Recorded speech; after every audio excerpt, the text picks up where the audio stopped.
Hello everyone, আসসালামু আলাইকুম। কেমন আছেন সবাই? আশা করছি অনেক বেশি ভালো আছেন।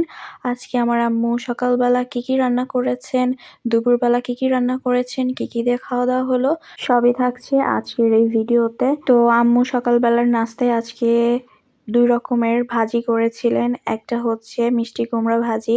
মিষ্টি কুমড়া ভাজিটা আমার আব্বু অনেক পছন্দ করেন। এইজন্য আমার আম্মু কিন্তু আব্বুকে এটা খুব মজা করে ভেজে দেন। তো মিষ্টি কুমড়া ভাজিটা হয়ে গিয়েছে।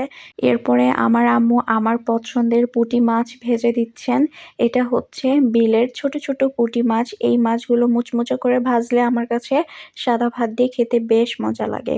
খুব সিম্পল ওয়েতে এই মাছটা ভাজি করা হয়। জাস্ট এখানে অল্প উপকরণ দিয়ে মাছটি ভাজি করা হয়। শুধুমাত্র হলুদের গুঁড়া, মরিচের গুঁড়া, লবণ দিয়ে মাছটা খুব সুন্দর মতো ম্যারিনেশন করে কিছুক্ষণ পরে গরম তেলে ভেজে নিলেই কিন্তু মুচমুচে এই পুঁটি মাছ ভাজা হয়ে যায়।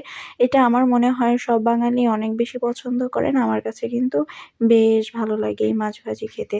তো মাছ ভাজি প্রায় হয়ে গিয়েছে। এই যে আমার আম্মু আমার প্লেটে খাবারও বেড়ে দিয়েছেন। এই যে ২ রকমের ভাজি হচ্ছে, একটা মাছ ভাজি আর একটা হচ্ছে মিষ্টি কুমড়া ভাজি। আসলে শীতের দিনে টাটকা টাটকা সবকিছু খেতেই অনেক বেশি ভালো লাগে। তো ভাতটাই খুব খাওয়া হয় সকালবেলা। তো খুব বেশি একটা আমার রুটি-টুটি খাওয়া হয় না। আমি রুটি খুব বেশি একটা পছন্দও করি না। যাই হোক, সকালের খানা-দানা হওয়ার পরে আমার আম্মু সেই বিলের ছোট ছোট পুঁটি মাছটাই মূলা দিয়ে রান্না করছেন। এটাও কিন্তু বেশ মজাদার হয়। অনেকজন মূলা পছন্দ নাও করতে পারেন। তবে কিন্তু আমার কাছে শীতের সব সবজি অনেক বেশি ভালো লাগে। তো আমার আম্মু এই রেসিপিটা প্রায় শীতের সময় আ কয়েকদিন পরই রান্না করেন। আমার কাছে কিন্তু অনেক বেশি ভালো লাগে। এখানে কয়েক রকমের মাছ একসাথে মিক্স করে রান্না করছেন। তো মাছটা রান্না করা হয়ে গিয়েছে। এটা হচ্ছে সেই মূলারই শাক। এই মূলার শাকটা কিন্তু খুব ভালো মতো ঘন্ট করবেন। আর এটা আমাদের শীতকালেই বেশি খাওয়া হয়। তো এই মূলা শাকের ঘন্টটা আমার আম্মু খুবই সিম্পল ওয়েতে সিম্পল মসলা দিয়ে রান্না করেন। তো এখানে মূলা শাকটা ঘন্ট করার জন্য তেলের মধ্যে পেঁয়াজ কুচি, আদা রসুনের পেস্ট, হলুদের গুঁড়া, মরিচের গুঁড়া আর তেজপাতা দিয়ে সামান্য পরিমাণ লবণ দিয়ে খুব ভালো মতো মশলাটা কষানো হয়ে গেলে এর মধ্যে আগে থেকে ভাপিয়ে রাখা মূলা শাকটা আমার আম্মু এই মশলার মধ্যে ছেড়ে দিয়ে খুব ভালো মতো কষিয়ে নিচ্ছেন। আর মূলা শাকটা না একদম কুচি কুচি করে কেটেছেন। এভাবেই কিন্তু মূলার শাকটা ঘন্ট করতে হয়।